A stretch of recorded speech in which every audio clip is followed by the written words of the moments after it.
Before the sails were raised, before the axes were sharpened, there was breakfast in a quiet Viking longhouse. A woman sits in silence.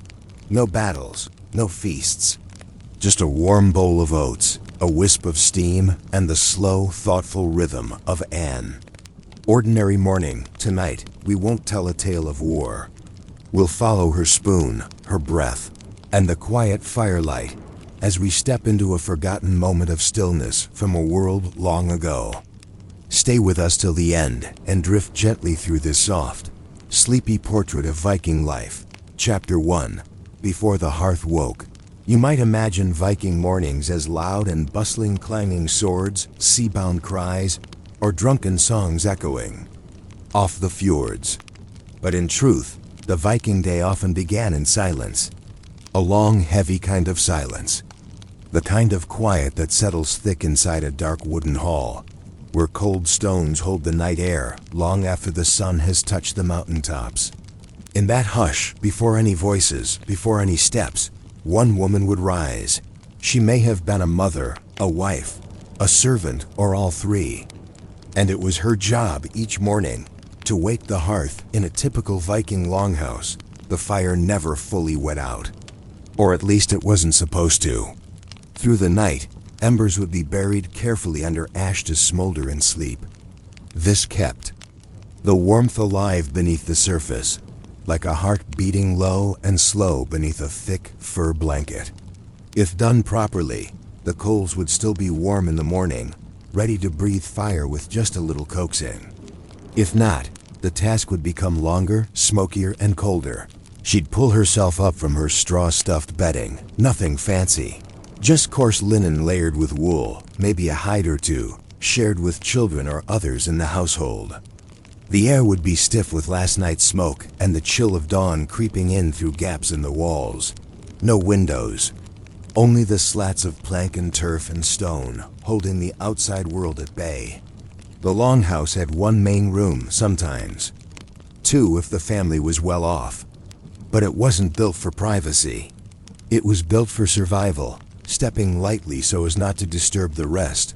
The woman would move to the hearth. It was a shallow pit in the center of the hall, roughly rectangular, lined with stone or clay, surrounded by soot-stained floorboards. Everything revolved around this hearth. Light, heat, food, life. She'd kneel quietly, brushing aside the protective ash covering. Fingers blackening instantly, she would feel for the breath of warmth, just a faint whisper of heat beneath the gray. If she found it, there was hope. If not, she'd have to begin from scratch, and no one liked starting. From scratch, tinder was stored nearby, often a soft fibrous fungus called amadou, or dried birch bark. The Vikings were experts in making do with whatever they had. With the help of flint and steel, or perhaps a fire drill or bow drill in older methods, the woman would coax the first signs of life into the kindling. She'd blow gently cheeks, near the floor, coaxing the ember into a glow. Her breath became part of the fire's awakening, soft, rhythmic, calm. Soon, a small flame would lick up and catch on kindling sticks. From there, she could add larger pieces, split logs if they had them, driftwood, or scraps of last night's beam trimmings. Smoke would rise quickly and hang thick before the roof hole could draw it upward. There were no chimneys, just a central opening in the thatch.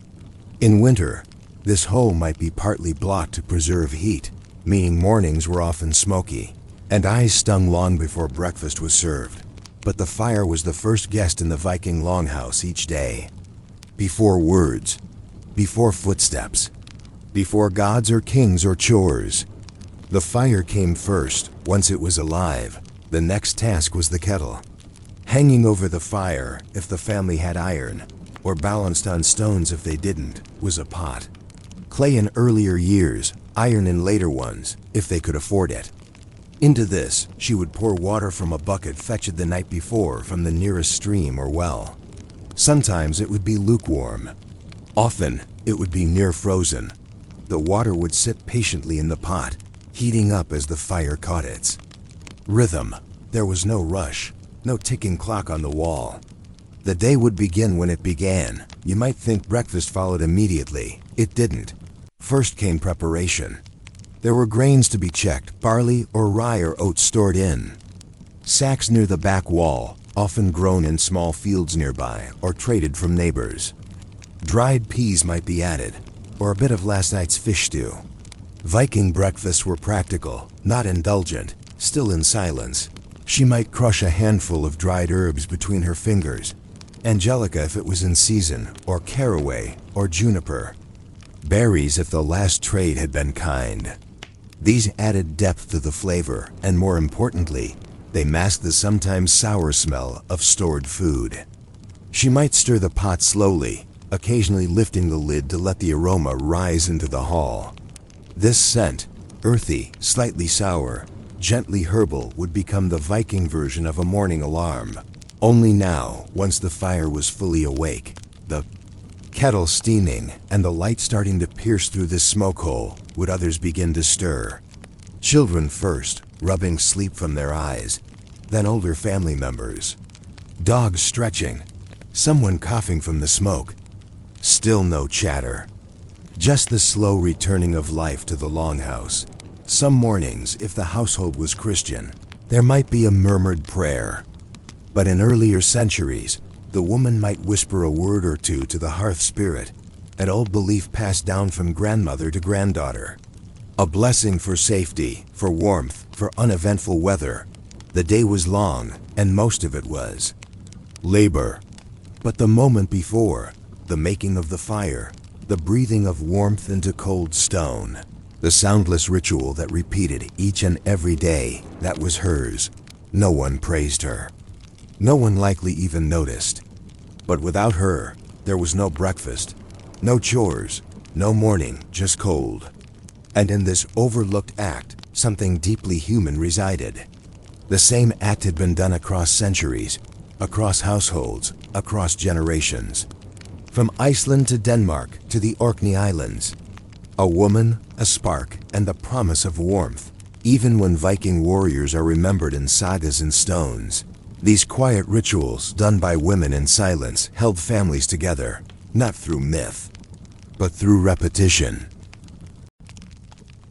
Chapter 2. What the Vikings ate when no one was watching. With the hearth now burning low and steady, and the longhouse stretching itself awake, the first traces of Viking breakfast could begin.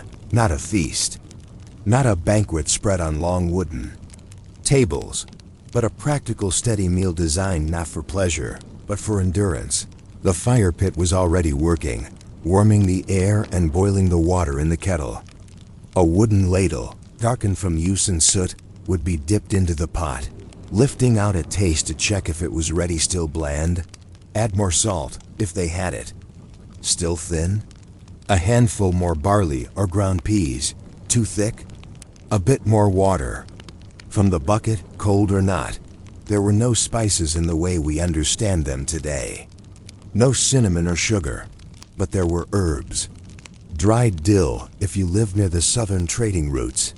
Maybe some dried Ramson's wild garlic, if it had been gathered the season before. Salt was precious, not always available, and often unevenly used depending on a family's trade connections.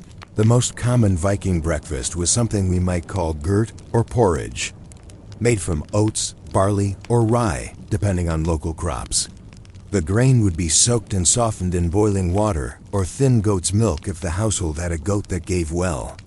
Into this pot might go chopped nuts if they had gathered any in the fall. Hazelnuts were common, or dried berries, lingonberries, cloudberries, crowberries, sour little things picked in the wild and saved carefully. Some families added bits of dried fish or leftover stew from the night before.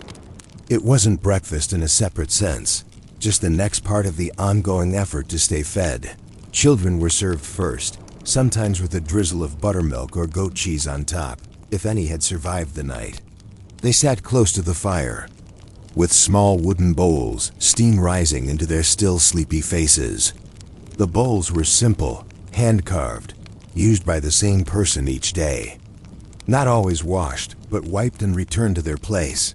Older members of the household, grandparents or visiting kin, would be offered the softest pieces or more herbs stirred into their share.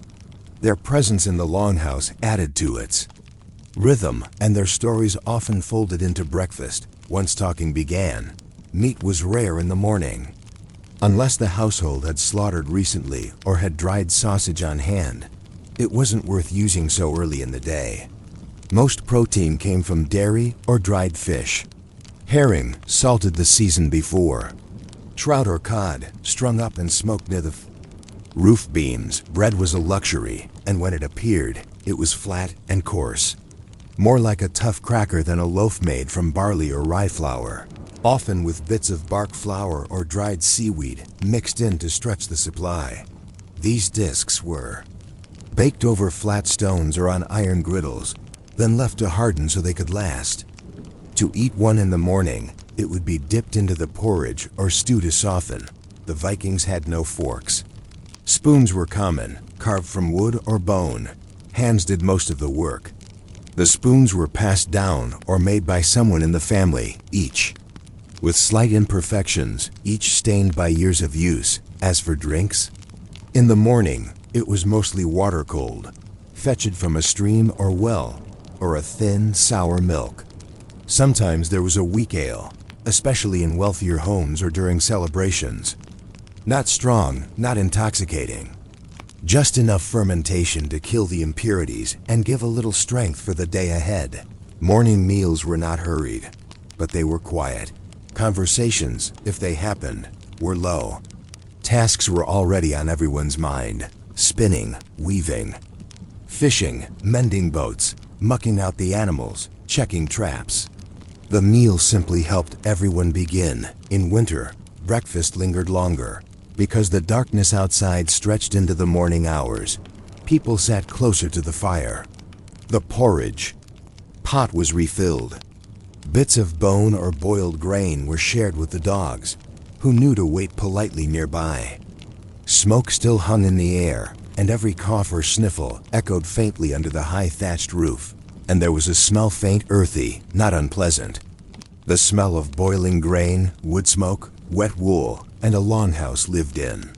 A Viking morning was not silent forever, but it began that way, wrapped in warm bowls, damp wool, and the quiet labor of the women who stirred breakfast long before anyone else had stirred from sleep.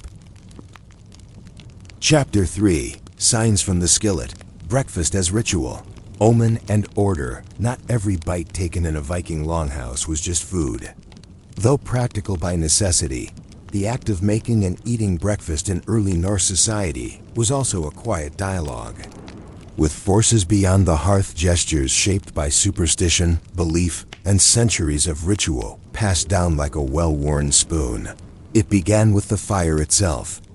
The woman of the household, often the wife or elder mother, had inherited the duty of keeping it lit, not just because it cooked the food or warmed the walls, but because in Viking thought, the hearth was sacred. A neglected fire meant more than a cold room. It signaled disorder, misfortune, a failure of care. It was said that spirits, both protective and mischievous, lived near the hearth. The Varura kind of personal guardian spirit might linger there. So lighting the morning fire was done with deliberate steadiness. If the flame caught quickly, it was a good sign. If the smoke blew back into the room, some women would mutter an apology to unseen watchers, then relight it, just in case.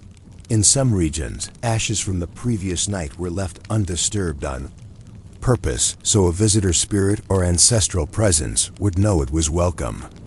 Breakfast began with an offering to the past, whether spoken aloud or folded quietly into routine. The first ladle of porridge sometimes went to the landvitter, the local land spirits, especially if the family lived close to the forest or shore. A spoonful might be set outside the door or in a small bowl beside the fire, left untouched. Children were told not to disturb it. "That one's not for you," a grandmother might whisper. "That's for what keeps the roof from falling." Omens were everywhere. If the pot boiled over, it meant bad luck was brewing. If a raven landed near the roof beams during breakfast, it was noted. Was it Odin's eye passing through? or something more ordinary. Either way, someone would glance up and murmur a prayer, or spit into the fire softly to break a curse. Even the way a bowl was handed mattered. Passed left-handed? It might mean a journey that day would go poorly. Drop a spoon? Best not to travel at all. These customs weren't carved in runestones, but lived in habits, in quiet exchanges. Many women didn't speak of them outright. They simply acted, folding intention into their morning routines, like kneading barley into porridge. Young girls learned by watching when to stir, when to pause, when to glance toward the smoke and nod once, as if greeting something no one else saw. Some families marked the change of seasons through breakfast. At the autumn equinox, they added dried apples or pears when they could. At midwinter, bread was shaped into small sun discs, pressed with fingers to honor Sol, the sun goddess. Even when the sky stayed dark until midday, the longhouse was not just a shelter, it was a world in miniature. The breakfast fire was its sun, the food its offering. The silence of early morning, a kind of prayer, and in that silence, stories were stirred. A tired woman might tell her daughter how her own grandmother once dropped the morning bread and dreamt of a sea serpent the same night, or how her husband only survived his fishing trip because she burned a sprig of juniper before he left that morning. Was it true? Maybe, but in Viking life, the line between meal and myth was a thin one, easily stirred. Even how breakfast ended mattered. The fire was tamped gently, not stamped out, left glowing. The bowls were set down, not clattered. A final bit of food, if uneaten, might be given to the dog, or tossed near the door for wandering spirits, because it was said you never knew who passed your longhouse while you were sleeping. So if you imagine Viking warriors as loud, wild eaters, think again. Morning was not a time for boasting. It was for balance. A steady spoon, a warm bowl, a whispered word to the fire, a soft footstep outside the door, then the day could begin. And so ends our quiet little journey through the steam and stillness of a Viking morning. Thank you for spending a few gentle moments with us. If you enjoyed this soft story from the past, if you felt just a little calmer, a little more curious before sleep, we'd be grateful if you'd tap like or gently subscribe. It helps us keep making more quiet, cozy histories to carry you off to rest, one forgotten moment at a time. Sleep well, and we'll see you in the next one. Good night.